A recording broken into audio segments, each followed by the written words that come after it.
Jangan lewatkan Dapur Sehat Roja bersama narasumber Abu Muhammad Faris Al-Kianji. Sebuah program baru meracik makanan lezat menjadi sehat. Timun yang sifatnya manis ini efektif digunakan untuk meningkatkan kekebalan tubuh, tapi bagian energi vital perut. Dapur Sehat Roja setiap Rabu jam 10 waktu Indonesia Barat sampai menjelang zuhur. Dapur Sehat Roja meracik makanan lezat menjadi sehat.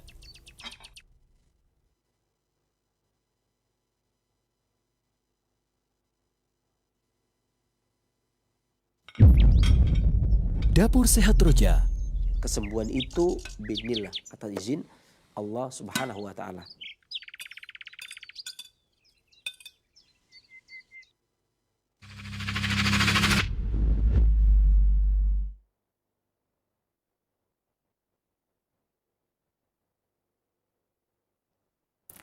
Bismillah, Assalamualaikum warahmatullahi wabarakatuh.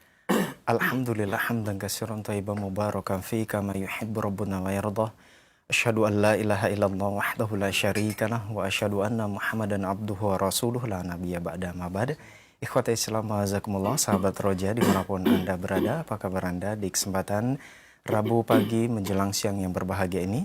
Semoga harapan sehat selalu buat Anda beserta keluarga, dan tentunya semoga Anda semua dalam penjagaan dan perlindungan Allah Subhanahu wa taala. Allahumma amin.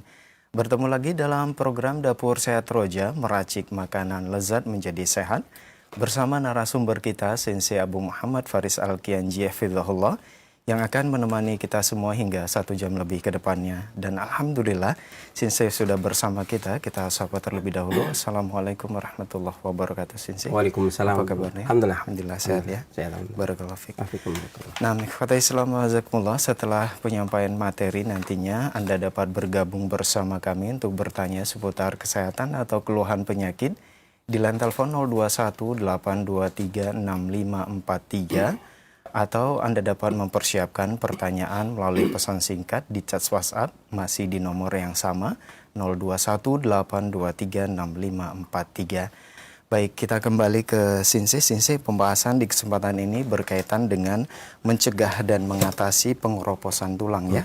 Racikan susu kedelai, jahe merah, kayu manis, lada, dan tempe. Bahan-bahannya diantaranya 5 butir lada, kemudian 1 jari jahe merah, dan 1 jari kayu manis, 1,5 ons tempe, 1,5 gelas susu kedelai, air secukupnya. Nah, berkaitan dengan pengeroposan tulang ini, Sensei. Ini secara klasik disebabkan oleh apa dan apa yang harus diwaspadai? Baik, makasih. Bismillahirrahmanirrahim. Assalamualaikum warahmatullahi wabarakatuh. Waalaikumsalam. Alhamdulillah. Wassalatu wassalamu ala Rasulillah wa ala alihi wa sahbihi wa man wala, amma ba'd. Kaum muslimin rahimani wa rahimakumullah. Para peminat Roja dimanapun Anda berada, syukur alhamdulillah kita panjatkan kepada Allah Subhanahu wa taala yang telah melimpahkan kurnia kepada kita, memberikan kepada kita kesempatan kesehatan sehingga hari ini kita dipertemukan kembali oleh Allah Subhanahu wa taala. Salam serta salam semoga selalu senantiasa Allah curahkan kepada junjungan kita, para keluarganya, seluruh sahabatnya, para tabi'in, dan pengikut yang selalu senantiasa istiqomah dalam menapak kesunnahnya yang di yaumul qiyamah. Dan adapun kemudian daripada itu ini pembahasan yang berkaitan dengan menuanya umur ya, atau berkurangnya sumsum yang ada di dalam tulang tubuh. Sebelum membahas tentang dampak yang terjadi ketika seseorang itu terjadi pengeroposan tulang, tentunya dampaknya adalah tulangnya menjadi rapuh. Dan gampang terkena gangguan tulang. Kalau orang-orang dulu bilang kena rematik, gampang kena encok rematik dan seterusnya. Atau kalau orang-orang sekarang bilangnya ada kena osteoartritis, kemudian artritis yang lainnya. Dan sebelumnya kita akan membahas, saya akan sampaikan dulu tentang fase-fase fisiologis dalam kehidupan pria maupun wanita Asia pada umumnya. Di dalam buku saya, buku ini literatur ilmu kesehatan klasik, di buku yang pertama, karena ada 3 buku. Literatur yang saya jadikan satu, ada 3 buku. Dalam literatur kesehatan klasik, di halaman 8 di sini pasal 1 disebutkan, dalam diri manusia ada energi vital yang hakiki, di mana prinsip melihara kesehatan intinya adalah soal memelihara energi vital agar tidak cepat habis dan terkuras. Adapun energi vital ini, kekuatan tubuh atau energi vital ini terjadi perbedaan pendapat yang dua-duanya dipakai. Sebagaimana yang disebutkan oleh Imam Ibnu Qayyim ketika menyebutkan seorang yang safar boleh berbuka puasa dikarenakan safarnya itu membutuhkan energi vital, membutuhkan kekuatan tubuh atau energi. Sementara energi itu berasal dari makanan dan minuman. Tidak mungkin seseorang itu melakukan dua kegiatan yang saling bertentangan secara bersamaan. Maka salah satu harus dibatalkan. Maka beliau menjelaskan hikmah ayat dibolehkannya para musafir berbuka. Kemudian orang yang sakit juga berbuka, karena sakit itu membutuhkan tenaga atau energi vital dalam istilah pengobatan untuk melawan penyakit. Sementara asal makan energi vital dari makanan dan minuman gitu kan. Di sisi lain Imam Masyu'i itu juga menyebutkan bahwasanya salah satu energi vital, bahan energi vital itu tidak cuma makanan, salah satu diantaranya adalah udara. Ya. Kemudian di intinya seperti itu, bagaimana energi vital itu tetap ada baik di tulang maupun di semuanya.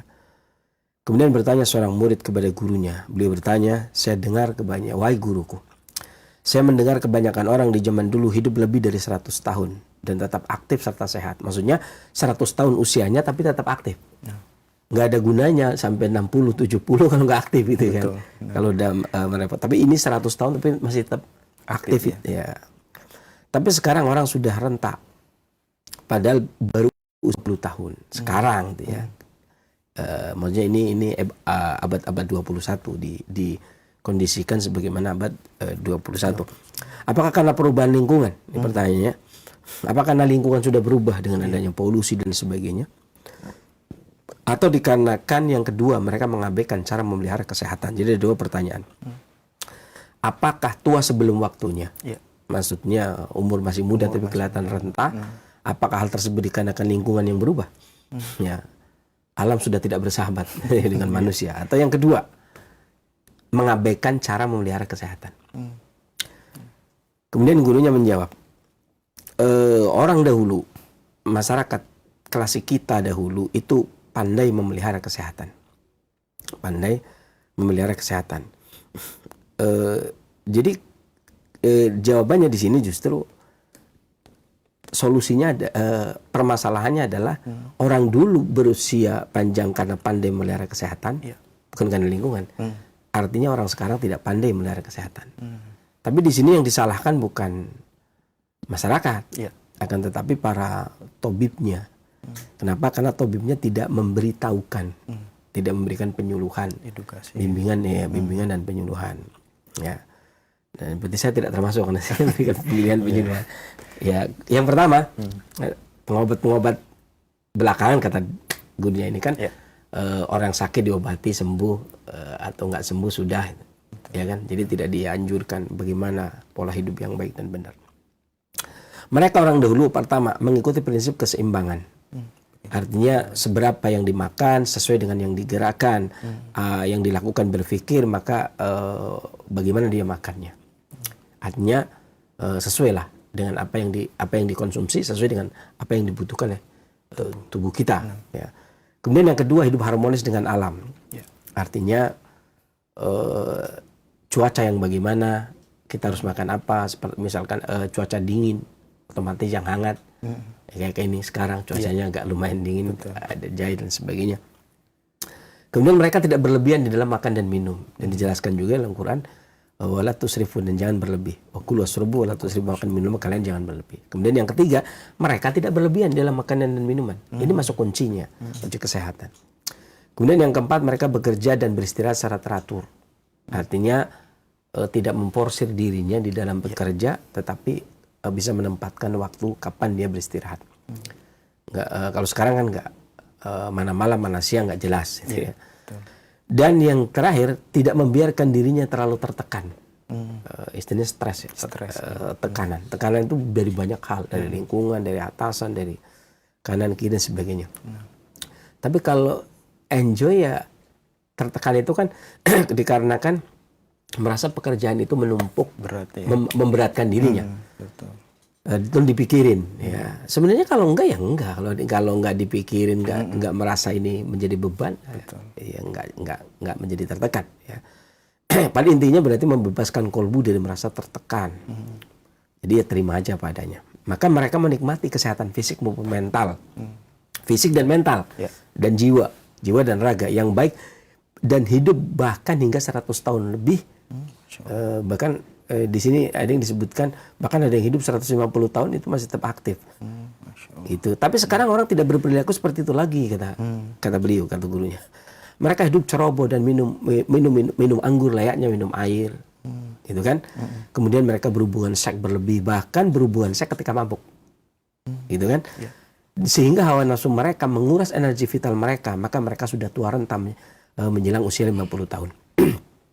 Nah, sementara tahapan kehidupan wanita sekarang itu kan usia 7 tahun gigi permanen mulai tumbuh. Nah, ini yang saya maksudkan dengan kaitannya dengan tulang belulang. Tahapan manusia itu di sini dituliskan itu tahapannya tahapan tulang. Yang pertama, gigi permanen mulai tumbuh. Gigi itu bagian itu tulang. Tulang ya. Ya kan? Artinya di sini berarti energi vital kita yang berbentuk esensi atau moh berbentuk sumsum itu sudah mengisi semuanya. Gigi permanen mulai tumbuh, tulang belulang mulai jalannya udah kencang, udah lari dan sebagainya kan. Kemudian 14 tahun mulai menstruasi, lebih lincah lagi. 21 tahun usia subur, usia 28 tahun otot dan tulang menjadi kuat. Kemudian usia 35 tahun 7 tahun kelima wajah mulai keriput. Kemudian 42 tahun rambut mulai beruban. Nah, 49 tahun orang hari ini tuh mulai pengeroposan tulang. Gitu. Pengeroposan tulang kemudian menyambut menopause. Nah, sekarang permasalahannya pengeroposan tulang ini ternyata banyak yang dini, ya kan? Terlalu cepat. Terlalu cepat. Artinya gini, itu bukan pengeroposan 49 itu setidaknya sumsum itu sudah susah produksi. Orang sekarang nih, kita bilang sekarang. Padahal orang dulu enggak. Kadang-kadang masih 70 tahun masih aktif. Masih kuat. Belum keropos ya kan. Bahkan orang-orang dulu kuat ya. Nah, sekarang ternyata mereka ditawari 49 aja kadang-kadang nawar iya kan 40 tahun keropos duluan kan. Lebih. Kalau sekarang boleh dibilang seperti itulah. Harusnya enggak. Paling 7 kali 9 lah. 7 kali 9. 63 lah ya. Setidaknya 63 mulai agak keropos-keropos. Ya, mulai kan gitu ya. Syukur-syukur 7 kali 10 kan. Adapun pria itu biasanya ke sumsum tulang mulai berkurang itu usia 64. 8 kali 8. Gigi mulai tanggal. Sekarang maksudnya kita lagi bicara. Kemarin waktu saya belajar tahun 90-an. Waktu saya belajar. Sekarang tidak. Bukan misteri itu lagi. Jadi pengeroposan tulang kurangnya sumsum itu lebih cepat. Di beberapa buku klasik disebutkan bahwasanya proses pembentukan sumsum karena itu bergantung kepada sumsum. Pengeroposan tulang itu bergantung asupan sumsum yang masuk ke dalam tulang belulang, di mana makanan dan minuman dikonsumsi oleh kita kemudian masuk ke dalam ma'idah, perut besar kalau istilah kita. Haroroh dari kolbu yang diterjemahkan secara bebas menjadi jantung, tapi maksudnya adalah kolbu. Kemudian masuk ke dalam ma'idah, perut besar, kemudian cerna semuanya. Setelah dicerna, tidak semua makanan itu menjadi sumsum yang nanti digunakan untuk tulang, gigi, kemudian digunakan untuk otak. Enggak semuanya jadi itu, sperma, enggak semuanya jadi itu. Tetapi ada kalanya menjadi darah, menjadi dak, menjadi reak, menjadi nutrisi, menjadi gizi dan seterusnya. Bahkan kalau versi Imam Suyuti akan menjadi cairan merah, menjadi cairan kuning, menjadi cairan hitam, ya, kemudian menjadi balgam, menjadi cairan putih dan seterusnya. Jadi makanan itu tidak melulu menjadi sumsum yang kemudian menguatkan tulang. Enggak seperti itu. Ya. Nah, baru setelah makanan itu dikonsumsi, kemudian sebagian menjadi darah, sebagian menjadi nutrisi, hanya sebagian kecil yang menjadi sumsum. Ini makanan yang sehat pun sebagian kecil yang jadi sumsum. Ya. Bagaimana dengan makanan yang tidak sehat? Gitu kan, sebagian kecil di sumsum, kemudian memasok di kilyah, di ginjal, kemudian belakang, sebagian digunakan dibentuk menjadi sperma untuk generasi berikutnya, ditaruh di tulang sulbi, sebagian lagi dinaikkan di dimak. Maka kata Imam Ibnu Qayyim, fa inna dimak wa huwal muh. Dimak itu isinya muh. Dimak itu ya muh, sumsum. Kemudian dari sumsum ini kemudian diturunkan ke kolbu untuk menyejukkan kolbu, untuk memberikan asupan kepada tulang belulang, semuanya tulang belulang. Jadi walaupun udah jadi esensi, jadi sumsum, itu pun masih diparuh. Sebagian untuk sperma, sebagian untuk sumsum tulang, sumsum. Ya, oleh karena itu, makanan dan minuman yang bagus untuk tulang, kemudian dihindari, atau orang hari ini mengkonsumsi makanan yang instan, kemudian boro-boro jadi sumsum, jadi darah aja tidak. Makanya orang hari ini terjadi pengeroposan dini. Dan nanti kita akan jelaskan dampak setelah seseorang itu menjadi pengeroposan tulang menjadi rapuh. Atau tulang menjadi rapuh, kemudian gampang terkena penyakit gangguan tulang. Kita racik dulu. Oke. Ini kita langsung masukkan aja susunya ya. Betul ya.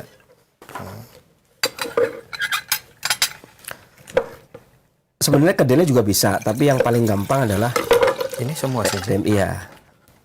Ya cukup segini aja. Karena kita bikin sedikit.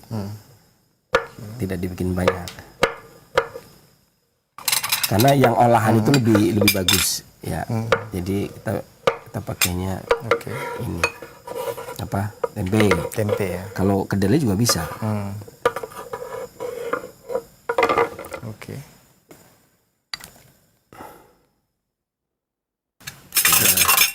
Sip. Oh langsung ya. Oke. Siap. Mereka tinggal kayu manis sama jahenya. Kita pakai jahe merah ya. Ya, kita pakai jahe merah.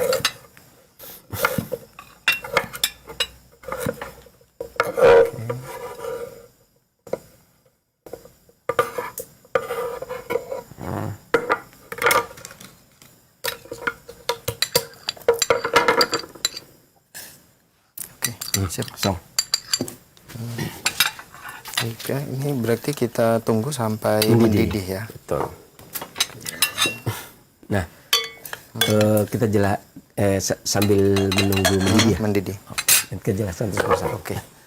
Kalau permasalahan kedelai itu sudah familiar. Ya. Ya kan. Nanti sebelum itu sebagai bentuk terima kasih kepada pemerintah, saya juga dia ada buku acuan sediaan herbal volume ke-8 edisi pertama dari yang diterbitkan oleh Badan Pengawas Obat dan Makanan Republik Indonesia, BPOM ya. BPOM ya, diterbitkan oleh Direktorat Obat Asli Indonesia. Saya ambil di halaman 75 bab ke-5. Kelompok uji untuk anti pengeroposan. Ya. Di antaranya yang pertama adalah kurkuma domestika atau kunyit. Ini yang disebutkan di sini adalah kunyit. Ya, dan ini juga untuk anti artritis. Ya. Yang ini juga sering digunakan oleh orang-orang zaman dahulu. Orang dulu juga sering menggunakan untuk ibu-ibu juga sering menggunakan kunyit, di antaranya untuk di samping untuk mencegah penuaan dini atau anti-aging, juga untuk mencegah pengeroposan. Di sini ternyata disebutkan juga banyak kandungan yang disebutkan di sini. Di sini disebutkan ada kandungan ekstrak metanol limangkunya yang mengandung kurkuminoid dosis 23 dan 46 mg per kilogram berat badan secara intraperitoneal pada tikus. Jadi udah sempat diuji cobakan. Ya. Kemudian juga setahu saya gugus kurkuminoid kunyit itu yang pertama kali meneliti sampai beberapa gugus itu Prof. Suparjan dari UGM. Ya, apoteker. Kemudian satu kunyit, Kemudian yang kedua daun jarak. Daun jarak. Daun jarak ini juga termasuk katanya berasal dari Afrika, tapi ada di Indonesia. Ya. Padahal itu udah lama. Udah lama di Indonesia, makanya Afrika kesini nanam jarak itu kapan itu lah. Ya masih mending kalau kunyit juga berasal dari Asia Selatan, dari Cina Selatan, dari Taiwan katanya begitu. Tapi Indonesia juga ada. Dimana dia banyak mengandung ada ekstrak etanol 50% daun jarak, dosis 200 dan 400 mg. Ini efek farmakologinya ya, penelitiannya per kilogram berat badan per oral pada tikus jantan galur wistar yang diinduk artritis dengan 0,1 mili yang mengandung 1 mg secara intradermal menunjukkan adanya potensi anti artritis, anti nyeri pada tulang. Ya, ini juga ada penelitiannya daun jarak. Kemudian yang ketiga herbal patikan kebo. Nah, ini udah mendidih ya. Mendidih. Kita tuang dulu ya sebentar. Ya. Oke. Dituang dulu.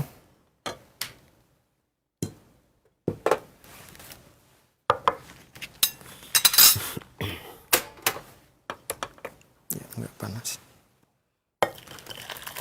Bos. Oke. Ini pakai susu kedelai jadinya ya. Pakai ya susu kedelai. Herbal patikan kebo juga disebutkan di acuan sediaan herbal. Kemudian juga biji anggur. Biji anggur Ya, termasuk untuk penguat tulang adalah penguat tulang dan mengatasi radang persendian dan nyeri pada tulang. Ya, ini di antara biji anggur. Jadi ya yang keluarga yang tidak nyari tulang itu makan anggurnya, bijinya dikumpulin ya. Untuk yang sakit Ya, gitu. yang sakit tulang dimakan bijinya gitu lah ya. Ya, harus sabar ya. Harus sabar gitu kan, di antaranya seperti itu. Kemudian kita bahas yang ini. Beberapa tanaman obat yang ada. Ya. Kedelai dan susu kedelai dan tempe. Karena terbuat dari Sama-sama dari kacang ya kedelai. Betul, terbuat dari kedelai ini udah familiar. Saya juga beberapa kali menyampaikan tentang perihal kedelai, walaupun kenapa kok nggak pakai biji kedelainya, kenapa kok pakai susunya? Iya, biasanya yang sudah diproduksi, udah diolah itu lebih bagus, lebih untuk, karena ini kan yang dituju adalah esensi. Kedelai, ya, kedelai ini soya. Kedelai ini rasanya manis, kemudian cenderung ke arah sejuk. Berarti manis itu tonik, berarti dia tonik esensi. Tonik esensi itu ya tonik sumsum gitu. Dan beberapa kandungan yang ada pada kedelai itu dia punya kandungan vitamin B12 yang berperan dalam pembentukan sel darah merah. Kemudian punya kandungan lecitin pada kedelai yang mengandung lemak tak jenuh, linoleat, oleat dan arahidat, berfungsi sebagai lipotropikum dan zat yang mencegah penumpukan lemak. Jadi untuk tensi, untuk kolesterol, kandungan seratnya yang tinggi bagus untuk menurunkan kolesterol. Kemudian zat mutageniknya anti kanker. Kemudian isoflavonnya merupakan zat aktif yang rasanya agak sedikit getir dan berkhasiat antioksidan. Kemudian senyawa fitoestrogennya dapat menghambat pertumbuhan sel kanker dan tumor. Kemudian juga susunan asam amino esensialnya lengkap dan daya cernanya sangat baik. Kemudian kandung serat pangannya juga tinggi dan dia kaliumnya berperan untuk tulang. Beberapa kandungan itu ada minyak lemak, diantaranya asam lemak tak jenuh, protein tinggi 35%, untuk varietas tinggi bisa 40-44%. Juga punya kandungan asam amino esensial, lecitin, kemudian juga kanvalin, stigmasterol, kemudian sitosterin, saponin, kolin, kemudian juga punya kandungan vitamin A, B, B1, kemudian B2, B12, vitamin C, vitamin E, dan vitamin K, dan zat pati, serta mengandung kalsium dan fosfor, juga mengandung zat besi. Komplit. Jadi artinya sudah dikenal kalau dia digunakan untuk kesehatan tulang, emang sudah familiar. Kedelai itu susu kedelai dan tempe, satu kedelai. Kemudian jahe. kalau tadi yang kedelai adalah manis dingin, berarti dia tonik esensi. Jahe dan kayu manis serta lada itu tonik energi. Energi ya. Karena tidak ada rutubah tanpa ada haroroh. Jadi jahe itu untuk perlindungannya, jahe, kayu manis dan ladanya itu untuk energi vitalnya. Kemudian kedelainya itu untuk tonik esensinya, sehingga mencegah, bukan cuma mencegah pengeroposan tulang, tapi juga mencegah lemah, letih lesu, ya, disebabkan karena kekurangan gizi, nutrisi dan energi vital. Kemudian beberapa, masih ada waktu? Masih sih, silakan. Beberapa hal yang bisa berdampak akibat akibat pengeroposan tulang, ya, sehingga tulang-tulang menjadi rapuh. Ya. Ketika seseorang itu tulangnya keropos, kemudian terserang angin yang datang dari luar, kemudian angin itu mendominasi, maka akan timbul gejala yang muncul di orang tersebut, ya. Di antaranya ada otot kaku, kemudian yang timbul di antaranya adalah diare mengandung makan yang tidak tercerna, feses berair dengan sedikit, tidak menyukai angin, sakit kepala dengan takut angin, flu, batuk, pilek, ya, seperti hari ini. Kemudian nyeri tulang dan nyeri persendian yang berpindah-pindah dari satu tempat ke tempat lain. Kalau orang dulu bilang encok.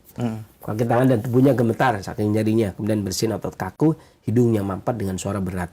Ini kekurangan sumsum atau pengeroposan tulang yang terserang angin. Obatnya ini tadi.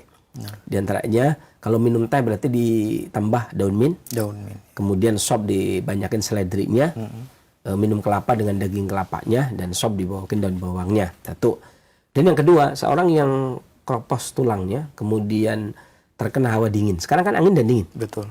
Tadi angin mendominasi. Kalau dingin yang mendominasi, ciri yang muncul bukan cuman tulangnya saja yang nyeri, tetapi perut juga nyeri, keringat, sering sedikit keringat di cuaca yang panas, tidak terlalu haus, matanya basah berlebihan, maksudnya sering keluar air mata, aliran urin panjang dan bening, dada dingin atau kaki dingin, rasa dingin di tubuh, kemudian otot tendon, tulang belulang menjadi nyeri dan kaku, terjadi kontraksi, batuk bahkan membutuhkan gelembung air, kemudian disertai dengan sakit kepala dan nyeri di belakang leher, kemudian sendi-sendi juga nyeri semua, kalau terserang dingin. Beberapa bahan obat yang digunakan diantaranya ini, itunya kalau masak perbanyak cabai, minum adas di malam hari, atau di jahe segar, atau ini di pagi dan siang hari, atau bunga lawang. Kemudian kalau lembab yang mendominasi, seseorang yang keropos tulang, kemudian terserang hawa lembab, sekarang musim lembab, musim semi, yang terjadi, maka kaki dan tangan itu lemah. Bahkan kepala seperti terbungkus, berat untuk digerakkan, baik tangan maupun kakinya, disertai dengan nyeri perut, kemudian juga disertai dengan menyukai tidur dan tubuhnya berat untuk digerakkan, dua tangan dua kaki berat, persendian berat dan nyeri, kemudian susah juga untuk digerakkan. Ini udah masuk musimnya, udah masuk musim kedua dari kemarin bulan tanggal 2 Februari itu masuk musim kedua, musim semi kedua. Ya, disertai dengan bukan cuma nyeri tulang, dua tangan dua kaki, kemudian badan berat, juga disertai dengan sakit pinggang, di mana nyeri pinggangnya itu berat seperti duduk di atas air. Kemudian kebanyakan berawal dari daerah bawah kaki terutama. Obatnya ini, selain itu beberapa lauk yang dianjurkan diantaranya ikan gurame, kemudian sop diperbanyak seledrinya, kacang merah buat bubur kacang merah. Kacang hijau juga, bubur jali, dan oregano, rebung, ditumis, kemudian kedelai dibikin begini. Kemudian panas mendominasi, ya, ketika terserang angin panas, bentar lagi angin panas, satu musim kedua, musim ketiga, kemudian satu musim lagi musim panas. Kalau seseorang yang keropos tulang, kemudian terserang hawa panas, kan nanti bulan Syawal itu udah panas, kan? Biasanya kan begitu, makanya muncul timun suri kan, ditawarkan, ya. Allah sendiri menurunkan timun suri, ya kan, belewah, ya. Kalau sekarang nggak ada, ya kan. Nyeri di awal di persendian yang akut, nyeri di persendian yang akut. Ya. Kemudian terjadi sembelit uri yang ditahan adanya lendir kuning yang banyak, bibir, gigi kering. Ada kurang sumsum, giginya juga kering. Pelepasan gas dan anus yang berbunyi dem. Kemudian demam ringan, menyukai minuman. Kemudian nyerinya berpindah-pindah, nyeri sendinya. Raut wajah merah, mata merah, urinnya merah, aliran pendek urinnya. Fesesnya baunya tidak sedap, haus dengan keinginan minum. Tenggorokan bengkak dan merah, bahkan bisa menghasilkan cairan yang bau, urinnya bau sangat tidak sedap. Tetap sih kedelainya masih, kalaupun nanti musim panas ya. Kalaupun mengganti lada, kayu manis dan jahe, tapi kedelainya tetap, susu kedelainya, tempenya tetap. Ya. Kemudian boleh ditambah buah-buahan diantaranya pisang, ada mengkudu, pisang juga bagus. Ya. Kemudian daun pepaya, kemudian jamur hitam, kemudian garam. Ya. Di malam hari, kemudian bayam, sayurnya, stroberi, buahnya, kemudian rebung, mentimun, biji jali untuk buburnya, kemudian daun bit, kacang hijau, bubur kacang hijau, kemudian sayur bening korokot, ngetehnya dikasih daun mint. Masih ada waktu? Udah? Masih sedikit lagi. Sedikit lagi. Kemudian tambahan lagi kalau seseorang itu terkena angin dingin lembab seperti sekarang. Lembab.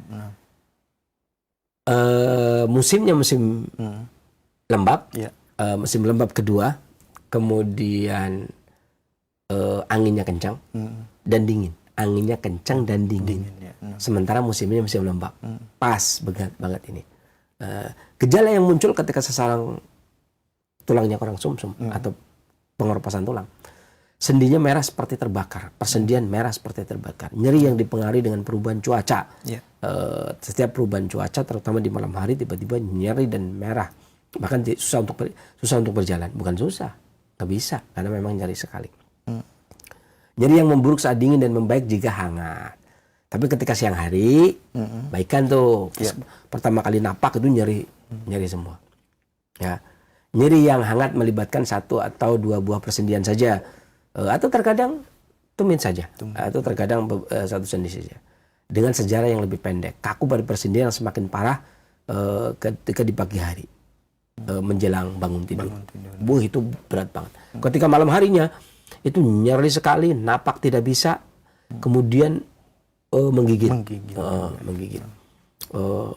Jadi kalau menyentuh air itu langsung bulu kuduk merinding semua ya. Jadi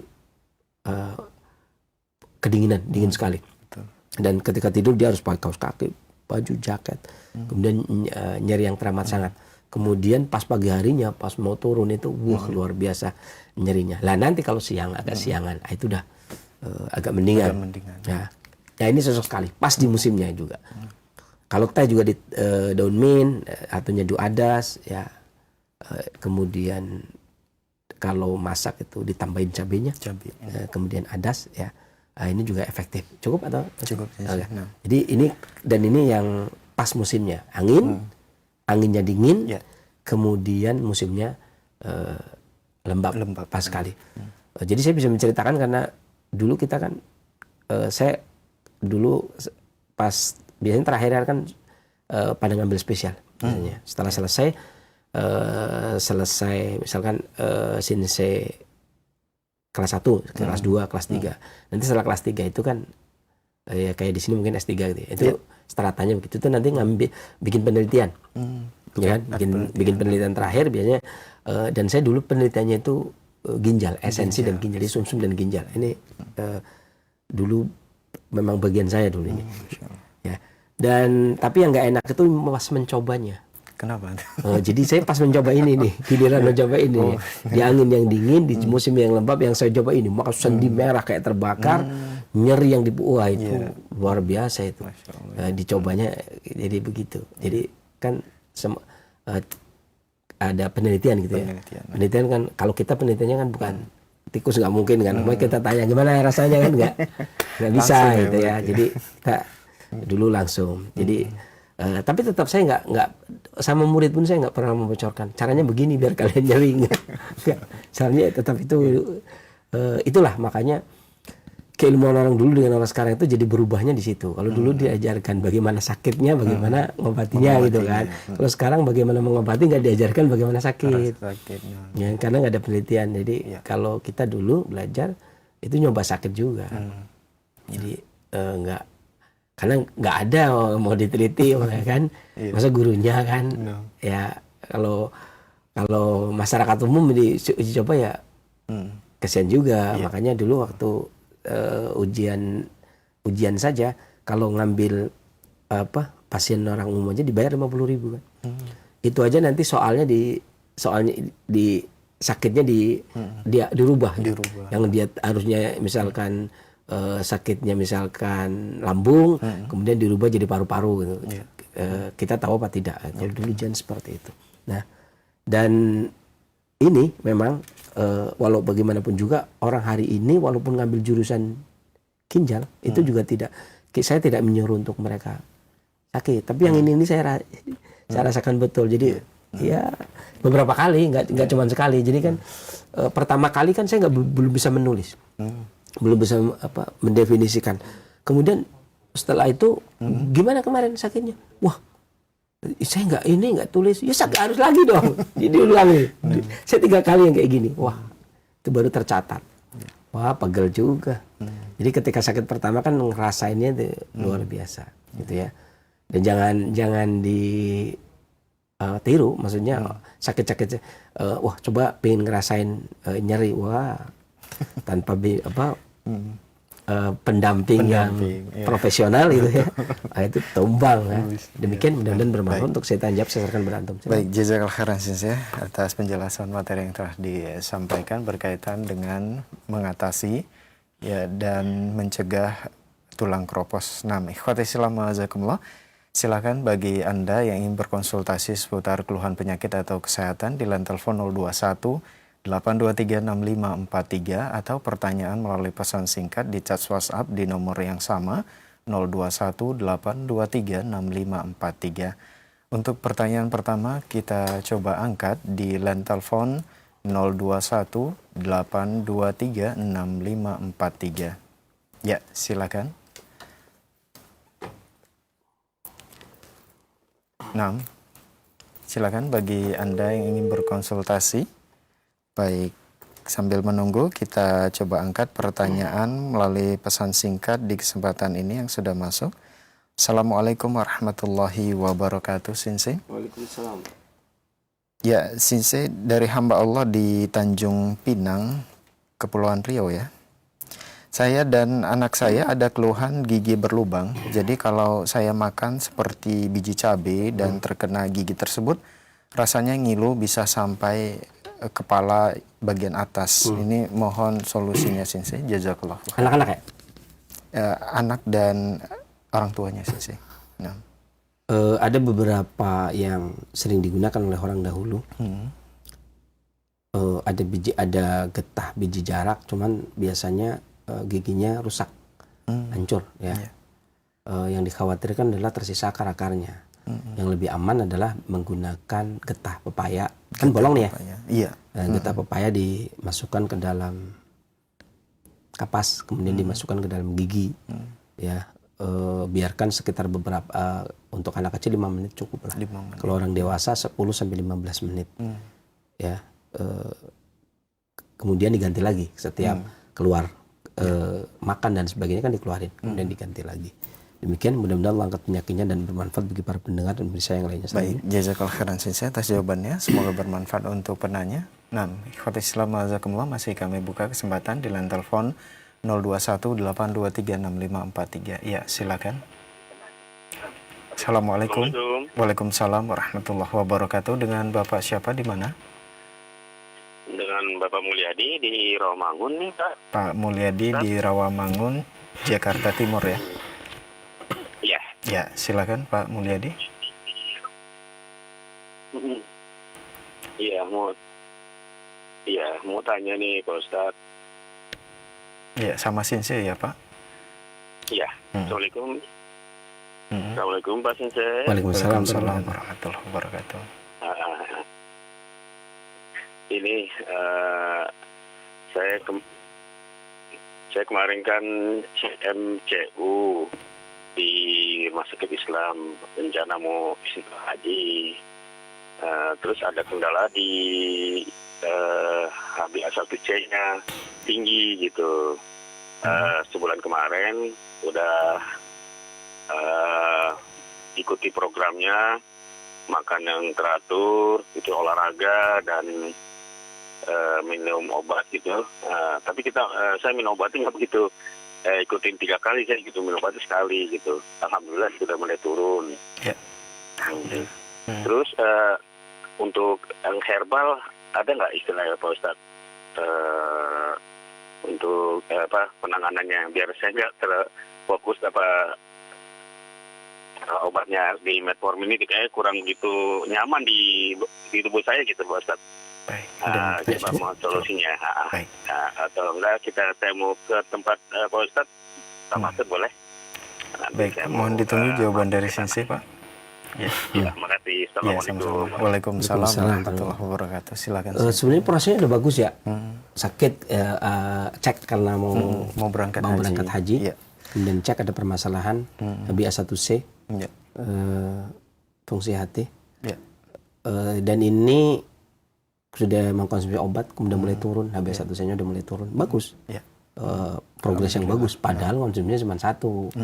Aturannya 3. Iya. Gitu kan. Seharusnya mau lanjutin. Atau kalau memang tidak nyaman ya konsultasi lebih lanjut. Bagaimana solusinya? Toh sudah terbukti turun ya. Turun. Sebagai bahan pertimbangan juga bahwasanya sesuai dengan PP 103 tahun 2014 yang kemudian ditindaklanjuti dengan keputusan menteri juga di tahun 2016-nya, bahwasanya pengobatan di negeri kita ini itu tunggal satu, yaitu kedokteran konvensional. Ketika seseorang itu sudah dianggap, apalagi kaitannya tadi HbA1c dan sebagainya, tentunya bahasa yang digunakan juga bahasa yang diagnosanya yang mengharuskan ditangani oleh pihak kedokteran, begitu kan? Dan ini sudah tepat. Dan di sini sesuai dengan acuan peraturan di negeri kita ini bahwasanya selain kedokteran itu tidak disebut sebagai pengobat. Makanya karena dulu dan ini merubah Kemenkes 1076 tahun 2003 tentang penyelenggaraan pengobat tradisional. 2003 itu masih judulnya begitu. Kemenkes 1076 garis miring 7 garis miring 2003 itu tentang penyelenggaraan pengobatan tradisional. Maka disebutnya Batra pengobat tradisional. Kemudian sebenarnya Permenkes 003 tahun 2010 yang waktu itu menterinya Ibu Endang waktu itu belum meninggal, tahun 2010 beliau meninggal jadi menteri kalau nggak keliru di zaman Bapak SBY. Kemudian sudah menyelenggarakan bagaimana seorang dokter itu bisa mengetahui herbal, ya kan? Maka di tahun itu rame sebenarnya, dari tahun 2010 itu rame ilmu namanya naturopati. Naturopati adalah ilmu basis kedokteran barat karena dia diambil dari Galen dan Hippocrates. Kemudian dikembangkan secara luas. Kemudian dia diajarkan di Eropa, ada beberapa dokter yang dari sini kemudian sekolah di sana, kami lulus kemudian dibawa ke sini gitu ya. Dan Permenkes itu juga pemerintah memprakarsai bagaimana agar, karena judulnya Permenkes 003 tahun 2010 tentang saintifikasi jamu. Jadi bagaimana agar herbal itu bisa diteliti secara sains, kemudian diresepkan oleh seorang dokter. Jadi bisa masuk ke puskesmas dan sebagainya. Walaupun ini nggak jadi. Kenapa? Karena yang waktu itu ibu menterinya meninggal dunia. Tapi dutanya 19 dokter umum dan gigi yang disuruh melakukan penelitian belajar resep di BPTU Tawangmangu, Solo. Ya, BPTU Tawangmangu, Karanganyar, Solo. Ya. Itu sudah sudah berlanjut sampai hari ini masih di sana. Kalau kita ke sana, di sana ada beberapa dokter yang praktek. Karena tujuannya dulu jamu buat tukang jamu, herbal dokter. Ya kan, makanya ada asosiasi PDBKT, PDHMI, Persatuan Dokter Pecinta Pengobatan Timur gitu ya. Ada dua, yakni PDHMI dan Persatuan Dokter tadi, PDBKT sama PDHMI. Nah ini gunanya untuk agar herbal ini masuk sain, gitu. Dan alhamdulillah tahun 2023 itu ketika dari tahun 2005 jamu itu mau diambil alih oleh negara lain, dipaten oleh negara lain, akhirnya negara kita ini di tahun 2006-nya itu, 2005 mau diambil, kemudian 2006 itu di Istana Negara waktu itu ada acara minum jamu bersama Wakil Presiden Pak Yusuf Kala, minum temulawak, waktu itu yang disajikan itu temulawak waktu itu. Dan akhirnya mulailah negeri kita ini semangat untuk bagaimana jamu bisa diambil alih, jangan sampai diambil oleh negara lain ya. Akhirnya diajukanlah beberapa proposal bla bla dan seterusnya hingga tepat tahun 2023 bulan Desember tanggal 9 ya, itu di sana UNESCO itu menetapkan jamu sebagai budaya warisan tak benda untuk Indonesia. Jadi negara yang tadinya mau ngambil nggak jadi. Gitu ya. Nah di peraturan yang baru berarti jamu ini jadinya di PP 103 tahun 2014 ini dibedakan. Jadi yang namanya jamu itu namanya bukan pengobat, tapi penyehat. Atra ya. Tugasnya adalah tindakan preventif dan rehabilitatif, sementara dokter adalah tindakan kuratif. Ya. Adapun penanganan instansi yang ada di pemerintahan itu kan ditangani oleh dokter tuh. Kalau dulu tradisional masuk di zaman masih ada HIPTRI, Himpunan Pengobat Tradisional dan Akupunktur Indonesia, itu kita masuk. Kita di beberapa lembaga masih bisa membackup. Kalau sekarang karena bukan pengobatan itu tunggal, sekarang tidak ya. Jadi saya nggak menjawab itu bukan berarti malas menjawab. Memang ada aturan dan norma yang diberlakukan di negeri kita. Itu seperti itu. Jadi kalau udah ke dokter harusnya ya dilanjutkan. Walaupun karena kan nggak semua penyakit itu bisa diobati oleh dokter. Ya sama, nggak semua penyakit bisa diobati oleh jamu juga. Jadi samalah, sama saja. Tapi kan setidaknya sudah dipetakan ya. Nggak boleh kemudian apa namanya ini ngait kemana kesana kemari itu ya, punya orang kemudian diambil. Kita ini statusnya sebagai penyehat gitu ya. Adapun tadi bagaimana menurunkan HbA1c tentunya tidak. Jadi seandainya pertanyaan ini keluar di tahun 2007, 2003 sampai 2007 atau sebelum 2010 masih bisa dijawab Pak. Karena kami statusnya waktu itu Batra, pengobat tradisional. Tapi setelah turun Permenkes sudah ancang-ancang, tepatnya tahun 2014 itu sudah nggak bisa. Nah, itu memang udah diatur sedemikian rupa. Saya doakan mudah-mudahan itu aja kan. Karena intinya kan likuli dain dawaun. Allah semua penyakit itu ada obatnya. Karena Allah yang menurunkan penyakit, Allah yang menurunkan obatnya. Faida usiba dawa idda'u baro abidnillah azza wajal. Maka apabila penyakit itu obat itu mengenai tepat sasaran ya, sembuh itu atas izin Allah. Ujung-ujungnya siapa pengobatnya, sembuh itu atas izin Allah Subhanahu wa taala. Makanya tinggal bagaimana mendekatkan kepada Allah Subhanahu wa taala. Ya kita orang-orang ngaji-ngaji awal juga pertama ilmu kita itu disuruh belajar usul salasa, di usul salasa juga. Yang pertama ilmu wa ma'rifatullah wa ma'rifatul nabi wa ma'rifatul lisan bil adillah. Paling tidak kita mengenal Allah, ya udah serahkan kepada Allah, mudah-mudahan apalagi mau berangkat haji ya. Mudah-mudahan Allah angkat penyakitnya. Kalau jalannya benar lah insyaallah ya, Allah angkat penyakitnya. Kemudian dilancarkan dalam perjalanan haji. Demikian, mudah-mudahan bermanfaat bagi yang lainnya.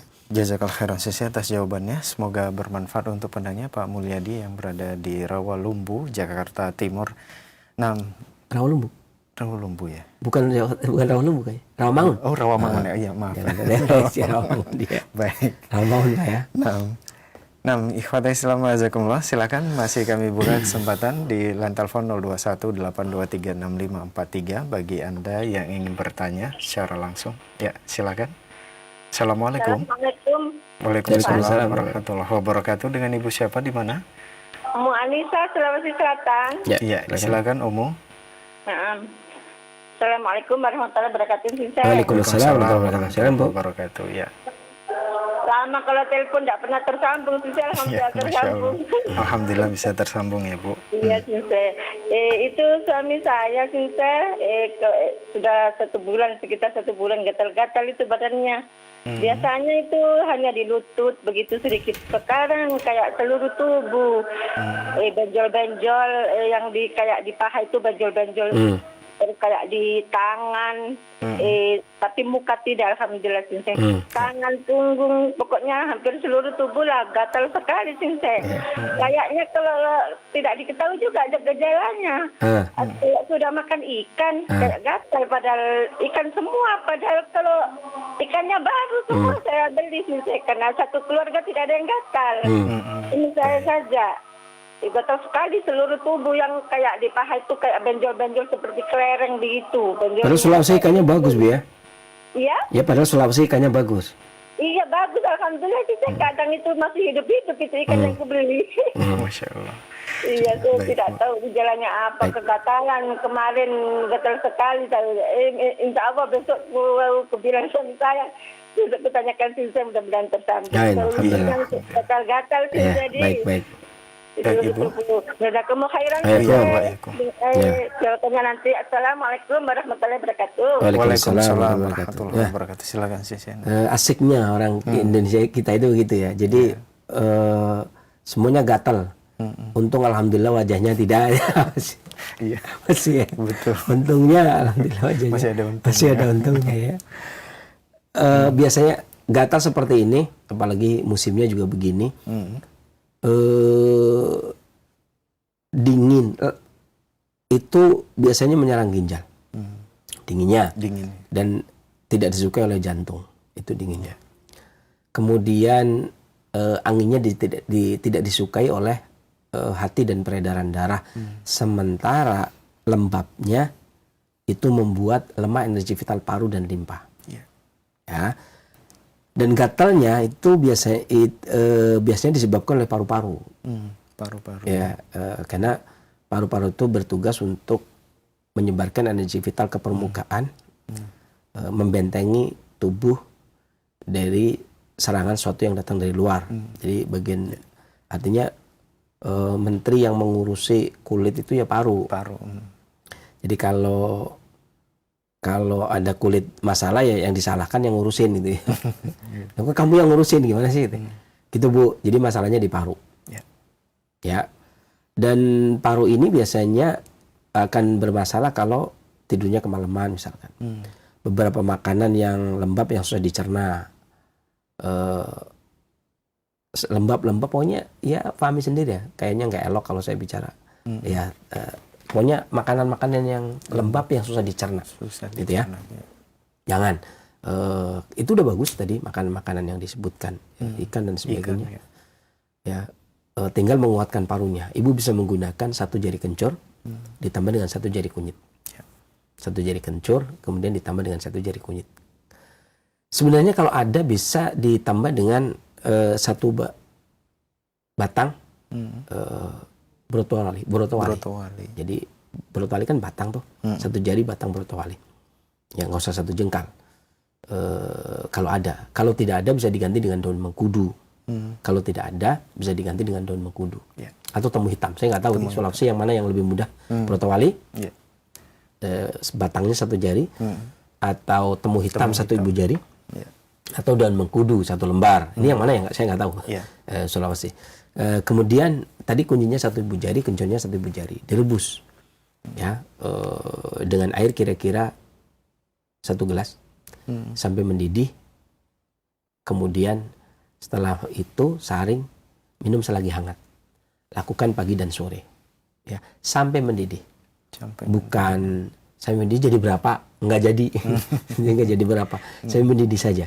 Sampai mendidih. Di situ ada kunyit, ada aromatiknya, di situ ada kencur juga. Di samping itu sakitnya kan di atas, di paru. Makanya cukup sampai mendidih saja ya. Demikian. Dan minum 2 kali sehari. Mudah-mudahan Allah angkat penyakitnya dan bermanfaat bagi para pendengar dan pemirsa yang lainnya selanjutnya. Baik, jazakallah khairan Sensei atas jawabannya. Semoga bermanfaat untuk penanya Ummu Anissa yang berada di Sulawesi. Nah, masih kami buka kesempatan di line telepon 0218236543 bagi Anda yang ingin berkonsultasi. Halo. Iya. Assalamualaikum warahmatullahi wabarakatuh. Dengan Ibu siapa di mana? Saya dari Denpasar, Bali dengan Ibu Zulaiha. Ibu Zulaiha di Denpasar, Bali ya, Ibu? Ya. Ya, silakan Ibu langsung ke pertanyaannya. Ya. Dan pasarnya mana, Bu? Ya. Halo. Ya. Ya. Pak Singse, saya kan ibu umur usia udah lanjut 71. Terus kemarin itu saya barusan aja pinggang saya tuh patah, katanya pengeroposan tulang. Nah, ini sekarang ini kan sudah operasi sudah ada berjalan 4 bulan 5 bulan. Tapi saya juga kena radang usus. Radang usus juga. Udah operasi juga? Iya, itu kalau dipakai jalan di belakang itu Masya Allah, ya Allah. Yang udah operasi yang mana, Bu? Usus apa? Yang sakit ini pinggang. Pinggang itu kan karena katanya dokter itu kan ini harus operasi dipasangi pen. Ya. Ya, Sudah? kan pasangi pen. Tapi kemarin sebelum saya dipasangi pen, pinggang saya itu patah, harus operasi total itu besar sekali. Lah, itu kalau dipakai jalan Singse, waduh. Operasi kapan, Bu? Terakhir operasi kapan? Mungkin sudah 4 bulan 5 bulan jalan ya. Ya, baik. Berapa jenis obat yang diminum? Yang itu waktu operasi itu dikasih obatnya sama dokter ya, itu ada yang waktu itu kan 3 kali sehari? 3 kali sehari? Iya, kan harus pakai setelah operasi. Sebenarnya saya kan nggak suka kimia. Nah, terus terang itu pantang buat saya. Tapi berhubung ini masalah operasi harus pakai obat dokter, mau tidak mau saya harus ngikutin. Berapa lama, Bu? Ini udah berapa ya, 5 bulanan operasi. Tapi kalau dipakai jalan itu belakang. Kalau pas obat dokternya diminum, nyerinya hilang nggak? Ya hilang, tapi kan sekarang katanya dokter yang waktu saya selesai check up yang terakhir itu sudah Bu, udah selesai. Jadi saya nggak ngelanjutin lagi. Terus yang Terakhir minum obat kapan? kemarin tuh berhubung usus radang usus. Itu Ibu Denpasarnya mana? Ya? Ibu Denpasarnya mana? Denpasarnya kotanya, Pak. Oh, kotanya. Kotanya. Baik. Nah, sekarang ini Singse kalau dipakai jalan itu belakang itu kenceng sekali kayak robot gitu. Baik. Ya. Katanya, saya tanya-tanya katanya itu besi yang dipasang itu masih belum bisa menyatu dengan otot dan daging. Ya, jadi ya udahlah, gimana ini saya jalan keluarnya? Iya, baik. Ibu mohon. Terus saya mau tanya lagi, kan sekarang kan pengkeroposan tulang ya ini ya. Ini kan minum susu apa kayak susu kambing, susu overfor apa itu nggak ngerti. Kalau dibandingkan dengan susu apa itu biji apa tadi yang tadi Pak Ustadz bikin itu? Ini susu kedelai, Ibu. Nah, itu bagus malah Pak Ustadz. Terus jalan keluarnya supaya pinggang belakang ini nggak kenceng-kenceng, itu dikasih apa Pak Ustadz herbal yang bagus? Baik, terima Ibu. kasih, Pak. Mohon ditunggu jawaban dari Sensei. Ya, terima kasih. Assalamualaikum.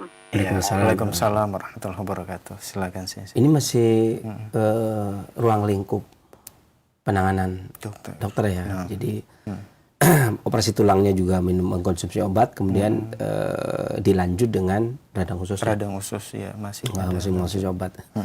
Perlu Ibu ketahui bahwasanya ambil yang paling ringan saja, gugus kurkumin. kunyit ataupun temulawak. Ketemu dengan obat kimia yang paling ringan saja kayak paracetamol, itu pun jadi racun. Iya. Bahkan dulu kalau masih pada ingat awal-awal tahun 2000-an sempat dibredel beberapa jamu yang mengandung BKO, bahan kimia obat. Bahan kimia obat. Padahal bahan kimia obatnya itu diantaranya waktu itu dibeberkan di websitenya Kementerian Kesehatan itu paracetamol, CTM, kemudian allopurinol. Ya, ternyata itu punya dampak yang luar biasa, ya, membuat racun pada tubuh. Kemudian berdampak pada ginjal. Kita lagi bicara tentang ginjal tadi, yang seharusnya dihindari. Pertemuan, padahal waktu itu di penelitian yang dibahas itu bertemunya antara kurkumin. Kurkumin itu ya kunyit, ya temulawak lah. Bertemunya kurkumin dengan paracetamol saja itu bisa menjadi racun pada tubuh, gitu ya. Itu yang pertama. Jadi merusak ginjal. Itu, dan rusak ginjal berarti rusak tulang, gitu kan? Ya itu yang kedua. Yang pertama memang lagi ditangani dokter. Jadi seseorang yang lagi ditangani dokter, kesembuhan itu dari Allah Subhanahu Wa Taala. Ya sudah, yang penting sudah melakukan dengan benar. Kemudian dioperasi. Kalau suruh minum obat juga tinggal minum obat. Tadi juga katanya kalau pas minum obat nyerinya hilang, gitu ya. Iya. Tinggal konsultasi lebih lanjut bagaimana jalan keluarnya. Saya tadi bertanya Denpasarnya mana? Setahu saya Denpasar sekarang itu agak panas. Ya, belakangan ini loh ya, dibanding dengan dulu tahun 2000-an, tahun 90 sekian. Itu masih sejuk dan dingin. Makanya keluhan seperti itu kok di Denpasar mana gitu. Karena saya pernah jadi dulu hidup di sana itu nggak seperti itu gitu. Tapi belakangan kok yang baru-baru kok keras juga, panas juga. Memang benar-benar melukai tulang juga. Betul. Kalau dulu itu nggak segitunya gitu ya. Tapi itu tadi karena memang masih dirawat oleh dokter, itu udah benar, udah benar. Jadi tinggal sakit berlanjut, kemudian tinggal ditanyakan ulang. Bagaimana ini? Kalau tadi katanya ini pennya dan sebagainya, ya mau dicabut atau tidak itu kan nanti keputusan dokter sesuai dengan situasi dan kondisi. Apakah ini biasanya kan begitu kan, habis operasi pasang pen, suatu ketika dipanggil lagi untuk dicabut. Ya. Jadi nggak mungkin ditinggal sendirian juga, hanya di situ kan, gitu Bu. Ya, ini masih ruang lingkup wilayah kedokteran dan sesuai secara peraturan, ya. Sesuai secara peraturan artinya ya ibu sudah datang, kemudian sesuai. Kemudian pas nyari pinggang juga ke dokter, ya kan. Pas nyari usus, radang usus juga ke dokter, itu kan, itu udah pas tuh. Ya, jadi ya kalau kemudian ada keluhan apa, tinggal dikonsultasikan lagi. Bagaimana dok? Saya kok ini. Ya kalau pas minum obat nyerinya hilang ya bagus lah, ya kan? Bagusnya begitu. Bagaimana nyari ususnya dan sebagainya, susu dan sebagainya, konsultasi tetap ke dokter. Boleh nggak minum susu, apa yang boleh? Karena ini kan masih dalam perawatan penanganan dokter. Jadi tanya ke dokter. Jadi bukan bagus yang mana, karena masing-masing susu itu punya keistimewaan sendiri. Susu kambing punya keistimewaan yang tidak terdapat pada susu kedelai. Susu kedelai punya keistimewaan yang tidak terdapat pada susu kambing. Begitu pula dengan susu sapi. Juga disebutkan oleh Nabi SAW dalam Sunan Tirmidzi, bahkan di dalam Sahih Sunan Tirmidzi-nya Syalbani. Ya kan, Syalbani menyesuaikan dalam Sunan Tirmidzi. Kemudian Sunan Abu Dawud, kemudian Sunan Tirmidzi, kemudian dalam Mustadrak Imam Hakim sebutkan tentang hadis tentang susu sapi punya keistimewaan. Kemudian kedelai juga punya keistimewaan. Susu kambing juga banyak disebutkan dan punya keistimewaan. Apalagi susu onta gitu kan. Jadi masing-masing orang punya kecocokan. Tapi ketika seseorang lagi sakit, lagi dalam pengawasan pengobat atau dokter, mendingan pengobat dalam hal ini maksudnya adalah dokter, konsultasikan. Ini saya cocoknya minum apa nih susunya? Kalau boleh minum susu, saya minum susu apa? Sapi kah, kambing kah, onta kah, kedelai kah? Gitu kan? Betul. Baru nanti ketika dokter, nggak usah, berarti nggak usah. Oh, susu A, B, C, A. Itu begitu, Bu. Mudah-mudahan Allah angkat penyakitnya dan bermanfaat bagi para pendengar dan pemirsa yang lainnya. Selanjutnya. Baik, jazakallahu khairan Sensei atas jawabannya. Semoga bermanfaat untuk penanya Ibu yang berada di Denpasar, Bali. Baik, kita beralih ke pertanyaan melalui pesan singkat di kesempatan ini dari sahabat Roja yang menyimak melalui live streaming Abu Umair di Johor Bahru, Malaysia. Assalamualaikum warahmatullahi wabarakatuh. Sensei. Waalaikumsalam warahmatullahi wabarakatuh. Sensei izin bertanya, dulu 10 tahun yang lalu fisik saya kuat walaupun saya kerja spray racun bertahun-tahun, namun sekarang berubah drastis. Mengaduk bau racun saja sudah pusing, mau muntah apalagi kerja racun. Bagaimana cara mengembalikan imun yang dulu itu, Sensei? Jazakallahu khairan, umur saya 32 tahun. Nah, syukuran. Emang orang semakin lama ya. Nah, jadi gak bisa tuh. Kalau kembali seperti dulu ya, Bapak harus bikin pola hidup seperti dulu. Ya kan? Iya. Makanya saya pikir kembali seperti dulu itu ya gampang. Bagaimana kembali pola hidup seperti dulu. Saya kira Johor enak, nggak suasananya juga mirip-mirip dengan kita. Artinya cuacanya kayak ekstrim, ya. Tanaman-tanamannya juga sama dengan di sini. Jadi ya kayak saya ke Johor itu kayak ke Pekanbaru itu. Ke Johor itu rasanya kayak Pekanbaru. Ya, kayak ke Pekanbaru itu loh. Kayak gitulah, mirip-mirip kayak gitu. Bagaimana agar stamina racunnya racun apa? Iya kan? Betul. Racunnya racun apa? Ngaduk apa obat semprot tanaman itu kan? Ya, rumput ya biasa itu ya, racun. Iya kan yang untuk menyemprot rumput gitu kan? Atau apa racunnya? Untuk mengembalikan seperti dulu. Kemarin perasaan sudah membahas tentang meningkatkan sistem imun. Iya betul. Ya, beberapa tanaman yang direkomendasikan oleh pemerintah kita. Ya tetangga lah, jiran Melayu, Johor Melayu. Karena gini, saya pernah ke KL, Kuala Lumpur itu, di toko buku, itu ternyata ada buku terbitan Indonesia, buku Indonesia yang diterbitkan di buku herbal. Saya masih ada di rumah, buku herbal, yang ternyata kemudian diterbitkan di Malaysia. Gitu. Dan beberapa buku juga banyak. Buku-buku Malaysia juga banyak menerbitkan buku-buku dari Indonesia. Yang lama maupun yang baru. Kayak kemarin dari Pulau Penyengat, kemudian diterbitkan. Fitib wal Hikmah dari Aceh, kemudian diterbitkan di Selangor, Malaysia. Kemudian kita perubatan Pulau Penyengat. Gitu. Kemudian diterbitkan di Selangor ya, di Malaysia. Ya, kemudian pengobatan lagi tuh itu kemudian banyaklah buku pengobatan itu yang saya juga dapat. Biasanya kan saya dapat yang kayak gitu itu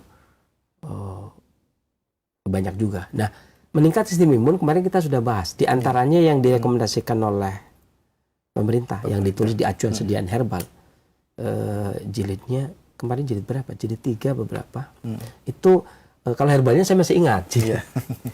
Kalau herbalnya masih ingat. Hafal di luar kepala. Karena memang sebelum pemerintah nulis juga saya udah hafal jadinya. Kalau herbalnya ingat. Sambiloto. Kemudian mimba dan meniran. Kan?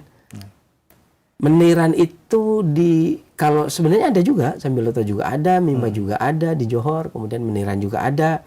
Tapi mungkin yang lebih familiar kayaknya meniran. Itu namanya sama juga kalau di sana di Indonesia. Nah itu tuh namanya itu. Atau mungkin nanti bisa di-searching di-searching meniran. Pilantus niruri atau Pilantus urinaria itu di apa nama sainnya. Karena ada beberapa nama tanaman yang berbeda namanya ya. Namanya beda, makanya biasanya sekarang itu kan dibikin satu nama pokok dasar yaitu bahasa Latin. Pilantus L-nya double. Pilantus niruri atau urinaria. Pilantus niruri juga boleh. Ya, meniran juga keluar. Itu satu kalau satu tanaman yang 50 cm itu bisa direbus, itu juga meningkatkan sistem imun. Ya. Tapi gini dulu, permasalahannya nanti sifat sebenarnya kalau kita tahu racunnya kan kita akan pelajari sifat racunnya panas apa dingin. Kalau sifat racunnya panas ya mendiran bagus. Kalau enggak sambiloto, kalau enggak mimba. Rebus sampai mendidih, karena yang kita tuju adalah energi vital paru cukup sampai mendidih. Kemudian saring minum pagi sore begitu, itu sistem imun. Jadi ini di negeri kami ini Kesatuan Republik Indonesia itu ya sudah dikenal juga, bahkan sampai ditulis di buku acuan sediaan herbal. Ya, demikian, mudah-mudahan bermanfaat juga bagi yang lainnya. Selanjutnya. Baik, jazakallah khairan Sensei atas jawabannya. Semoga bermanfaat untuk penanya Abu Umair yang berada di Johor Bahru, Malaysia. Sahabat Roja ya? Iya, sahabat Roja kita. Nah, masih pertanyaan melalui pesan singkat kembali dari hamba Allah di Bekasi. Assalamualaikum warahmatullahi wabarakatuh, Sensei. Waalaikumsalam warahmatullahi wabarakatuh. Sensei izin bertanya, kegiatan harian saya banyak duduk. Tapi kalau duduk di majelis taklim itu sering ganti-ganti posisi karena di paha bagian tengah itu pegal, agak panas rasanya. Itu kira-kira penyakit apa dan indikasinya ini arahnya kemana dan bagaimana cara mengatasinya, Sensei? Ya. Demikian, jazakallah khairan. Ya memang di tempat kajian itu penyakitnya dua. Ngantuk dan pegel. Iya. Ngantuk, lama duduk, ganti posisi, nyelonjor, tidur. Bablas. Jadi subhanallah, nanti Ustaz terakhir ya baru bangun nih. Jadi kan tadi ya kerjanya duduk. Iya. Tapi keluhannya pas duduk di majelis. Di majelis. Emang begitu Pak, di majelis. Jangan kan majelis taklim. Khotbah Jumat aja. Iya, betul. Iya kan? Khotbah Jumat aja begitu. Kita kayak kalau biasanya kalau saya sih hiburannya ngeliatin orang ngantuk sih biasa. Terhiburnya ngeliatin orang ngantuk. Nah, itu terhibur. Dan kalau di kajian memang begitu ya. Tetapi setidaknya adalah obat pegel. Gitu kan. Nah, ini kan obat pengeroposan tulang dan juga jahe kayu manis itu anti nyeri, menghilangkan pegel. Daripada cabai Jawa dan lempuyang, ya mendingan enakan ini. Iya kan, cabai Jawa dan lempuyang sama aja, cabai Jawa ketemunya lempuyang. Ini jahe kayu manis lada, nah itu ketemunya nggak usah kasih tempe juga nggak apa-apa. Susu kedelai. Susu kedelai. Jahe, lada, kayu manis, rebus dengan susu kedelai. Minum, dah. Karena bukan karena keropos-keropos amat, hanya untuk menghilangkan pegel saja. Berarti sebelum berangkat kajian atau pas kajian bawa satu botol gitu. Berangkat, sebelum berangkat minum, malam ini besok kan mau kajian, malamnya minum ya. Pagi harinya minum, kemudian bawa satu botol. Setidaknya begitu ya. Jadi gagah kan.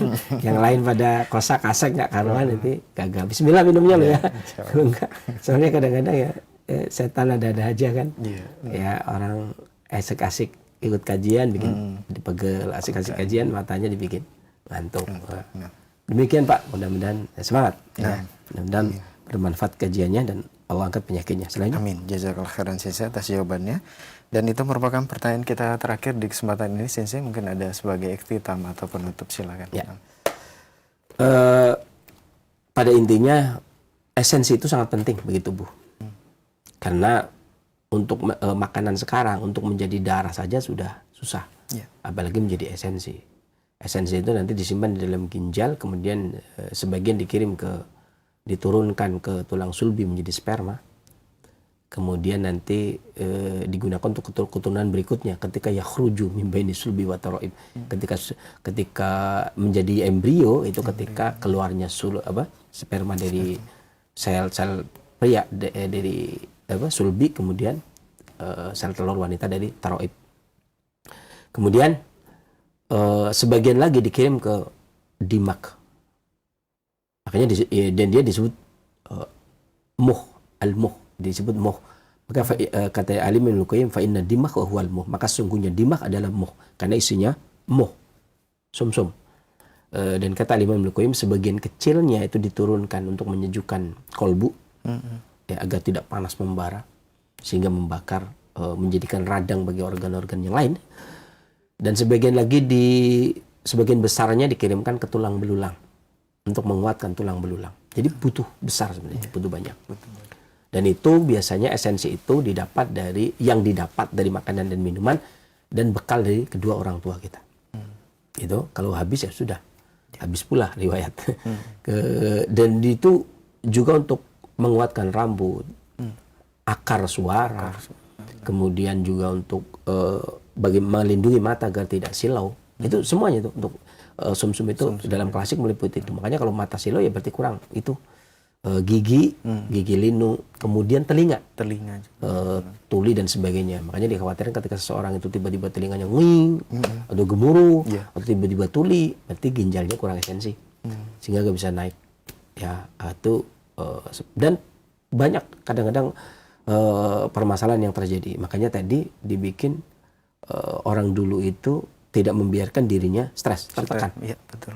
Ya, kadang-kadang jangan sampai membikin apapun yang ada di lingkungan kita, entah itu keluarga, entah itu anak, istri, tetangga, teman kantor, jangan membuat stres, jangan membuat kita tertekan yang mengakibatkan justru esensi kita dan energi kita itu bertambah terkuras. Karena ketika jantung panas berarti otak besar-besaran menurunkan sumsum, menurunkan muh agar jantung itu menjadi nggak panas gitu ya, juga tersedot terus, kurang terus, esensinya berkurang terus, lama-lama kayak orang tua. Kemudian juga telinganya buta tuli, jadi nggak dengar gitu ya, karena kurang esensi tadi. Beberapa kawan saya sampai ada yang kondisinya saya sudah memperingati, Anda kurang esensi karena begini dan begitu. Saya yakin permasalahan Anda karena ini nih. Dan iya benar, betul, saya masanya di situ. Ya sampai akhirnya meninggal dunia pun dikarenakan kekurangan esensi. Dan ini wajahnya menghitam wajahnya. Ya, sebagian ada yang kemudian karena stresnya ada yang gagal ginjal, sebagian lagi ada yang meninggal ya. Dan yang ringan itu ya tuli. Telinga itu, kemudian gangguan gigi itu yang ya ringan. Jadi paling penting tadi 5 pokok tadi yang saya sampaikan, setidaknya itu terjaga ya. Bagaimana seorang, ya itu tugas kita, seseorang itu yang pertama mengikuti prinsip keseimbangan. Apa yang kita lakukan sesuai, apa yang kita konsumsi sesuai dengan apa yang kita lakukan. Ini kan saya makan ini, kayaknya cocok nggak untuk aktivitas kita. Saya berpikir cocok nggak makannya nasinya 2 piring, telurnya 1 butir, misalkan begitu ya. 1 butir telur, nasi 2 piring, cocok nggak? Kalau mikir gitu ya, kan gitu ya. Setidaknya seperti itu. Walaupun telur, kadang-kadang orang kadang lebih kerupuk sama kecap, nasinya 3 piring. Nah, kerjanya apa ini? Kan gitu ya. Misalkan begitu. Hidup harmonis dengan alam. Ya, cuacanya bagaimana? Pantas kita pakai jaket, pantas kita lepas jaket, pakai kaos, pakai baju. Ya kan, dan tidak berlebihan dalam makan dan minum, bekerja dan istirahat secara teratur. Kapan bekerja, kalau sudah capek lakukan istirahat. Dan di negeri kita juga liburnya sampai 2 kali kali ya, dalam sepekan ya. Dan tidak pernah membiarkan dirinya terlalu tertekan. Ini yang poin yang paling penting. Jangan terlalu tertekan. Tekan menjadi khawatir, cemas, dongkol, curiga, iri hati, marah, bla bla bla, yang sehingga merugikan semua organ tubuh. Terus berdoa kepada Allah, mudah-mudahan Allah melindungi kita dari tertekan emosi, dari lingkungan yang buruk dan sebagainya. Mudah-mudahan bermanfaat apa yang saya sampaikan. Saya kira bila taufiq hidayah, alhamdulillah alamin. Wassalamualaikum warahmatullahi wabarakatuh. Waalaikumsalam warahmatullahi wabarakatuh. Terima kasih, jazakallahu khairan, barakallahu fikum, kepada guru kita Sensei Abu Muhammad Faris Al-Kianji hafizahullah atas ilmu yang sangat bermanfaat dan waktu luang yang telah diberikan untuk kita semua. Demikian ikhwatal Islam wajazakumullah, program Dapur Sehat Roja, meracik makanan lezat menjadi sehat. Semoga apa yang telah kita simak dengarkan menjadi tambahan ilmu, dan bagi Anda yang diuji sakit oleh Allah Subhanahu wa taala, tetaplah bersabar, berikhtiar dan berdoa karena kesembuhan dari Allah Subhanahu wa taala. Kami yang bertugas pamit undur diri. Kita tutup dengan doa kafaratul majelis. Subhanaka Allahumma wa bihamdika asyhadu an la ilaha illa anta astaghfiruka wa atubu ilaik. Selamat beraktivitas. Wassalamualaikum warahmatullahi wabarakatuh.